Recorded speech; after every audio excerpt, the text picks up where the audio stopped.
Seja bem-vindo ao Conexão Ciência. O convidado de hoje é o pesquisador da Embrapa, Geraldo Marta. Obrigada pela presença, Geraldo. Obrigado a você, Júlia. Vamos conversar daqui a pouco sobre o futuro tecnológico do setor agropecuário. Fique conosco, o Conexão Ciência está no ar.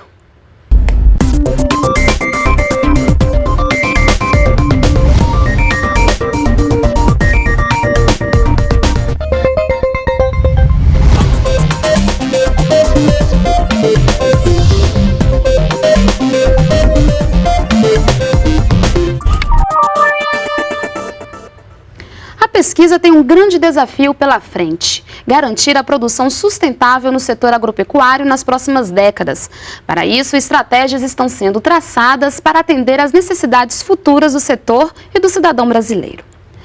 Geraldo, foram muitas as conquistas, do setor agropecuário nos últimos 40 anos. Como é que se deu esse crescimento? Bom, houve uma transformação significativa na agropecuária brasileira nos últimos 40 anos. Nós migramos de uma agricultura tradicional para uma agricultura moderna, baseada em ciência. E para você ter uma ideia, na produção de lavouras, cerca de 2/3, quase 70% do crescimento da produção de lavouras está baseado em ganhos de produtividade, está baseado na incorporação de tecnologia. E o mesmo padrão se repete na questão pecuária. No caso da pecuária, quase 80% do crescimento da produção pecuária foi baseado em ganhos de produtividade. Menos de 21% foi baseado na expansão das áreas de pastagem. Ou seja, a agricultura brasileira cresce baseada na incorporação de tecnologias no sistema de produção. E daqui para frente, então, agora quais são os grandes desafios do setor? Os desafios é dar continuidade a essa trajetória de incorporação crescente de tecnologia. Hoje a tecnologia já explica quase 70% do produto agropecuário e para o futuro deve explicar ainda uma parcela maior. O que nós viemos trabalhando? O mundo hoje está mudando muito rápido, os alvos eles são mais móveis, mais difusos, né? O mundo que anteriormente na criação da Embrapa era um mundo bipolar, hoje é um mundo multipolar, com muitas questões sendo continuamente colocadas a nós, e é preciso a gente continuar caminhando para... A Embrapa ela tem a ambição de continuar servindo a sociedade brasileira, e para isso a gente precisa estar cada vez melhor preparado. A questão de pensar o futuro, a questão de pensar em estratégias para o futuro não é nova na Embrapa. Ela se iniciou na segunda metade dos anos 80, se intensificou a partir dos anos 90, entrando nos anos 2000. Hoje nós já estamos indo para o nosso 6º ciclo, que seria de planejamento, só que a diretoria executiva da Embrapa viu a necessidade de nós termos um realinhamento nessa estratégia. Em vez de nós estarmos fazendo planos não tão contínuos, planos mais episódicos, né? A diretoria executiva da Embrapa achou que era o momento de nós ousarmos um pouco mais e termos planos mais ágeis, né? Mais flexíveis para incorporar esse dinamismo que hoje está caracterizando o mundo. E aí que veio a razão de estar sendo estabelecido o sistema de inteligência estratégica da Embrapa, que é o Agropensa. E como é que ele funciona? Basicamente, o Agropensa ele está moldado em 3 grandes componentes. A porta de entrada do Agropensa é o Observatório de Estudos e Tendências, ou melhor, o Observatório de Análises e Tendências. O observatório ele tem a grande função de capturar sinais, prospectar grandes tendências e com isso está melhor preparando os nossos parceiros, as instituições de pesquisa, de inovação, as cadeias produtivas. No observatório, a gente tem processamento mais rápido da informação. O observatório, uma vez consolidado, ele vai estar processando, uma vez que ele captura esse sinal em cada 15 dias, no máximo 2 meses, vai estar sendo feita, vai estar sendo solta, apresentada essa análise. E alguns sinais mais fortes, alguns sinais mais relevantes que merecem um estudo mais detalhado, eles são encaminhados então para o 2º componente, que é o de estudos e análises. Nesse componente de estudos e análises, o detalhamento das informações é feito de uma maneira mais minuciosa, o tempo de gestação desses trabalhos é da ordem de 4 a 12 meses, e o mais importante, nós temos um 3º componente, que é o componente de estratégias, ou seja, não basta apenas estar produzindo conhecimento, não basta apenas estar organizando a informação, é muito importante que esse conhecimento e essas informações, elas sejam utilizadas para traçar estratégias para a empresa, para ajustar a nossa programação, mas o que é importante, todo o sistema agropensa ele funciona em rede, ou seja, a parceria é muito importante, né? Tanto a parceria interna à equipe da Embrapa, mas também parceria com as instituições do país e do exterior. E como é que é feita essa articulação, né, com todos esses atores do setor agropecuário? Então, um ponto muito interessante foi a própria construção do documento Visão 2014-2034, que é um dos principais produtos, ou o principal produto do Agropensa nesse seu primeiro ano e meio de existência. Então, o olhar do futuro aí é de 20 anos que a Embrapa está trabalhando. Isso, né? A gente tentou prospectar. Mas o Visão ele foi interessante, o produto em si ele é muito interessante, porque ele visa ampliar o debate, ampliar as reflexões sobre os potenciais desdobramentos tecnológicos da agropecuária brasileira, mas no caso do Agropensa em particular, ele foi muito importante porque ele ajudou a estabelecer esse processo de inteligência estratégica na empresa. Como é que foi construído o documento Visão? E isso daí ajuda a explicar como que começam a se articular, como que começa a funcionar esse sistema de inteligência estratégica. Numa primeira etapa, a gente teve um trabalho de benchmarking para saber o que esses grandes estudos de agricultura no mundo vêm falando, como pode ser o futuro da agricultura no mundo. E aí a gente teve uma primeira inovação. Como que nós vamos organizar esses sinais? Esses sinais foram organizados em 8 macrotemas que seguem a lógica da cadeia produtiva. Isso ajuda a gente a dar foco, ajuda a gente a ter agilidade para processar as informações e depois difundir essas informações. E isso é muito importante para manter a nossa aderência, os estudos prospectivos com uma aderência no mundo real, aos problemas do mundo real. Pois bem, esse estudo de benchmark, nós capturamos os sinais do mundo externo. Esses sinais foram organizados de acordo com a lógica dos macrotemas e nesse processo já foram realizadas mais de 50 análises pelas equipes da Embrapa, né? Mais de 50 análises, representando mais de 30 colegas das diferentes unidades da Embrapa já foram envolvidas nesse esforço inicial. A partir daí a gente teve uma segunda etapa, onde nós tivemos um grande trabalho, né, uma grande oficina internacional, em que nós tivemos representantes da pesquisa, representantes do setor privado, como por exemplo o CIRAD, o INRA da França, o pessoal do Instituto de Política Agrícola nos Estados Unidos, o pessoal da Gates Foundation. E isso daí serviu para a gente dar uma balizada. Aquele estudo de benchmarking que nós já, vamos dizer assim, já distribuímos essas informações de acordo com a lógica dos macrotemas, de acordo com a lógica das cadeias produtivas, como que eles estão mais ou menos evoluindo. Foi muito positivo, a gente conseguiu fazer os ajustes com esse ponto de checagem. E aí nós partimos para um outro momento que foi muito importante, que foi trazer mais próximo as cadeias produtivas agropecuárias, capitaneadas pelo Ministério da Agricultura, um envolvimento muito maior das nossas unidades nessa segunda etapa. E como resultado disso, foi produzido um workshop em novembro, e em decorrência desse workshop, houve uma quarta etapa em que as nossas equipes foram mobilizadas e produziram já pequenos documentos com os desdobramentos, potenciais desdobramentos tecnológicos, de acordo com essa lógica dos macrotemas. E quais são esses grandes temas, né? Os grandes macrotemas, eles começam com recursos naturais e mudanças climáticas. Aí nós temos um grande grupo que são das novas ciências, que envolve bio, nano e geotecnologia, automação, agricultura de precisão e tecnologias da informação e comunicação, a parte muito importante para o país de segurança zoofitossanitária na cadeia produtiva, um grande macrotema muito caro para a Embrapa, que são os sistemas de produção. Mimetizando a parte da indústria, nós temos tecnologia agroindustrial da biomassa e química verde, na parte do consumidor, segurança dos alimentos, nutrição e saúde, e um grande macrotema de caráter mais transversal na questão de mercados, políticas e desenvolvimento rural. Então a gente pode dizer que essas são as grandes prioridades da pesquisa para o futuro? Esses macrotemas, como eles representam a cadeia produtiva, na verdade eles acabam nos mostrando como que cada elo dessa corrente de produção está tendo algumas demandas para os desdobramentos tecnológicos e como que a Embrapa poderia estar avançando mais rapidamente nessas áreas. Então, no caso dos recursos naturais e mudanças climáticas, as pesquisas muito importantes da Embrapa, tanto na parte de recursos, de água, de florestas, como na parte de mudanças climáticas. Então, nós temos todas as nossas tecnologias, tanto para mitigar, mas também para adaptar as nossas lavouras, os nossos cultivos, né, a nossa pecuária à questão das mudanças climáticas. Na questão das novas ciências, a biotecnologia é um impulso muito importante.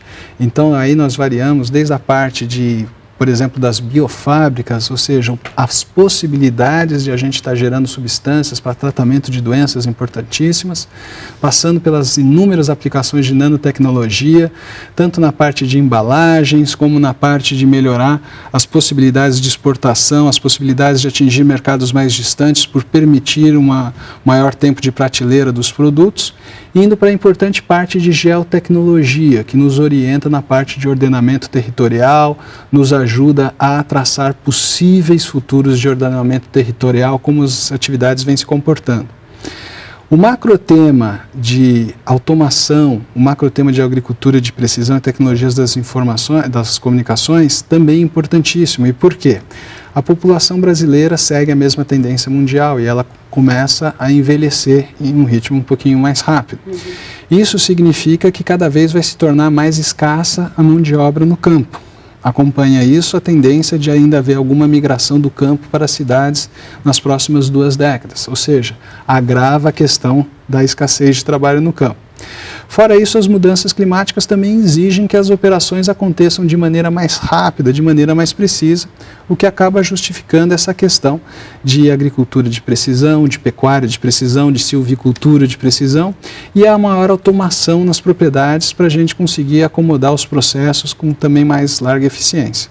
E fecha esse macrotema a questão das tecnologias da informação e comunicação, que hoje são vitais nesse mundo que nós estamos falando de Big Data e coisas dessa magnitude. É essencial essas tecnologias da informação, tanto para permitir que a gente ganhe agilidade e eficiência na pesquisa, mas também como uma ferramenta importantíssima na parte de difusão de transferência das tecnologias.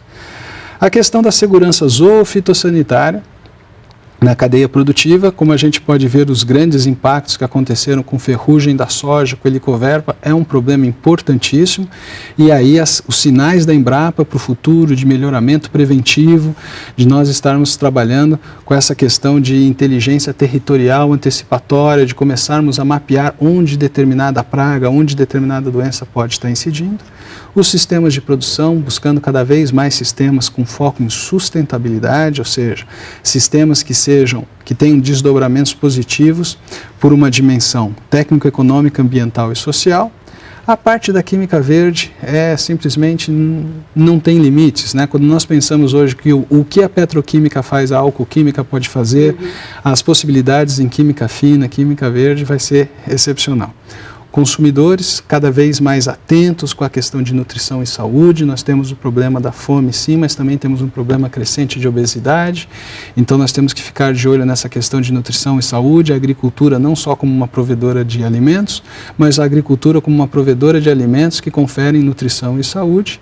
E, obviamente, nesse arcabouço todo, é imprescindível a gente ter um olhar atento em como que a ciência pode oferecer mais, vamos dizer assim, mais elementos para a tomada de decisão dos setores públicos e privados, e esse seria o grande desdobramento desse macrotema de mercados, políticas e desenvolvimento rural. Ok, Geraldo. Então daqui a pouco nós continuamos a nossa conversa.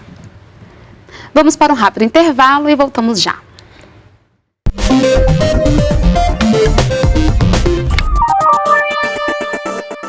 Estamos de volta com o Conexão Ciência. O tema de hoje é o futuro tecnológico do setor agropecuário.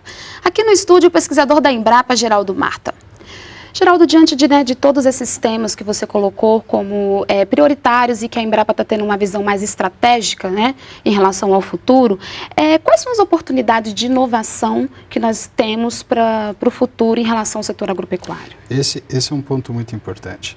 Quando a gente começa a vasculhar o futuro, ainda que existam muitos desafios, também fica claro que as oportunidades para as cadeias produtivas agropecuárias, elas são imensas, e essas oportunidades existem nas diferentes dimensões dimensões da cadeia produtiva, nos diferentes elos da cadeia produtiva.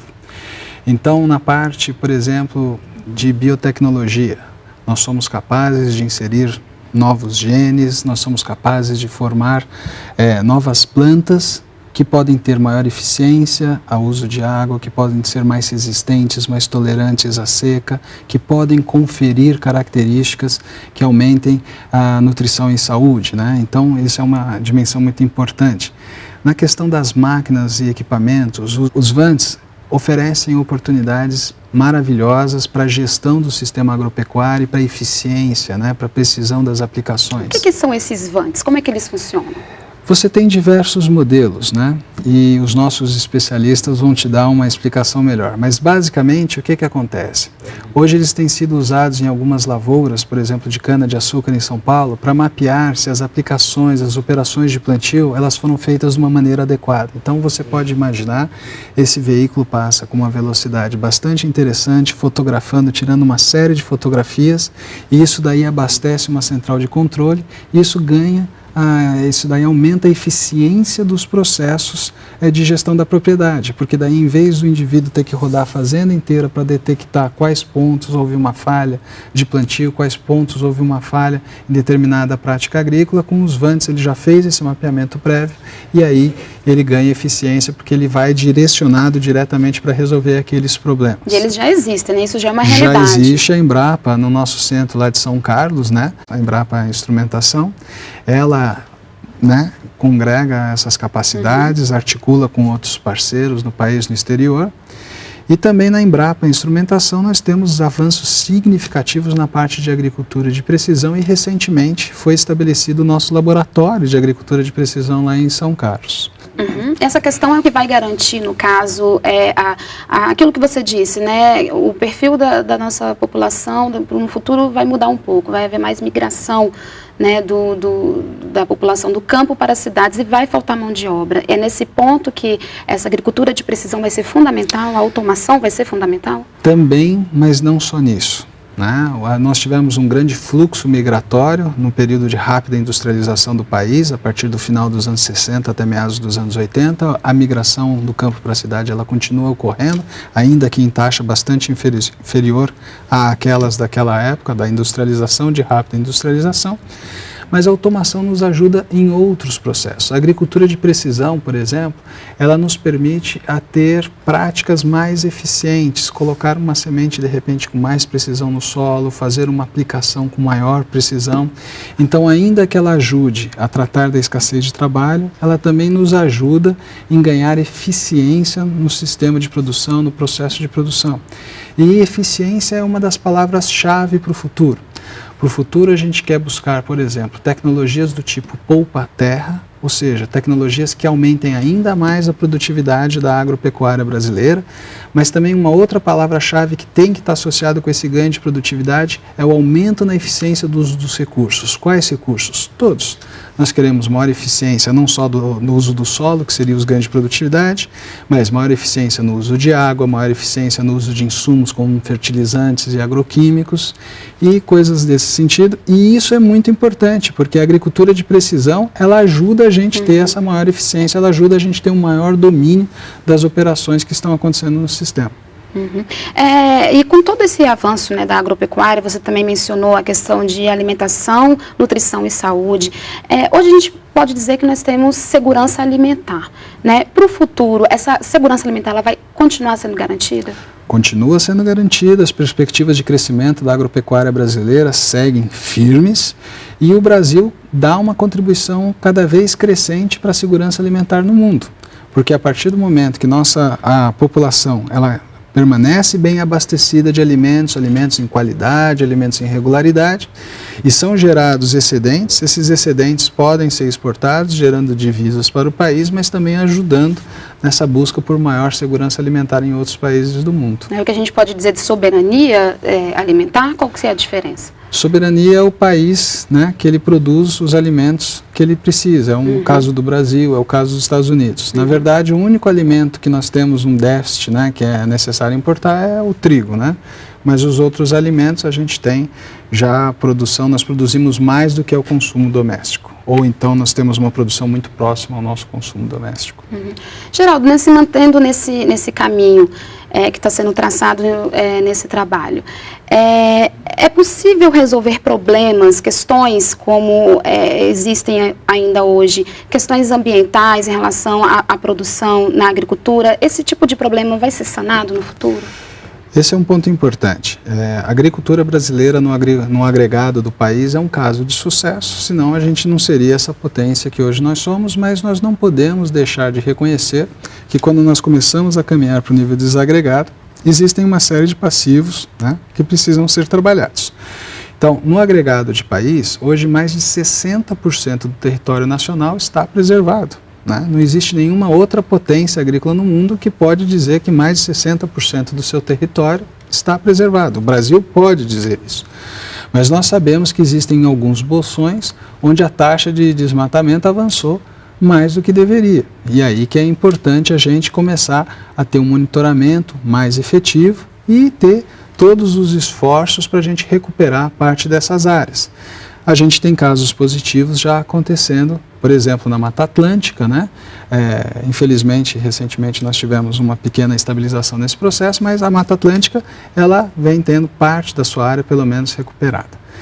Um ponto importante é que as pessoas sempre colocam a agropecuária em oposição ao ambiente. A gente não pode esquecer que muitas práticas agrícolas, uma vez, né, que nós perdemos aquela vegetação natural, mas elas podem contribuir positivamente para questões ambientais.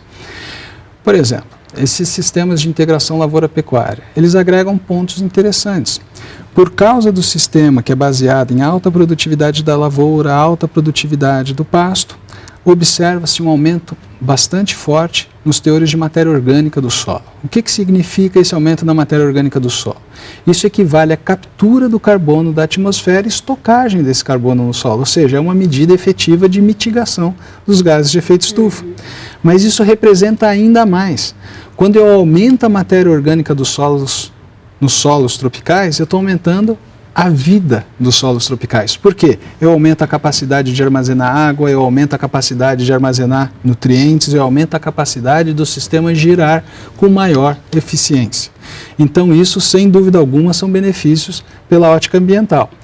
Especificamente ainda no caso da integração lavoura-pecuária, os estudos da Embrapa, os estudos das organizações de pesquisa no país, das universidades, têm mostrado que a introdução de pastagens nas lavouras é capaz de quebrar ciclo de pragas, ciclo de doenças, e isso acaba também reduzindo a demanda, por exemplo, por agroquímicos. Então seria mais um benefício por causa da redução do nível de uso de alguns agroquímicos no sistema.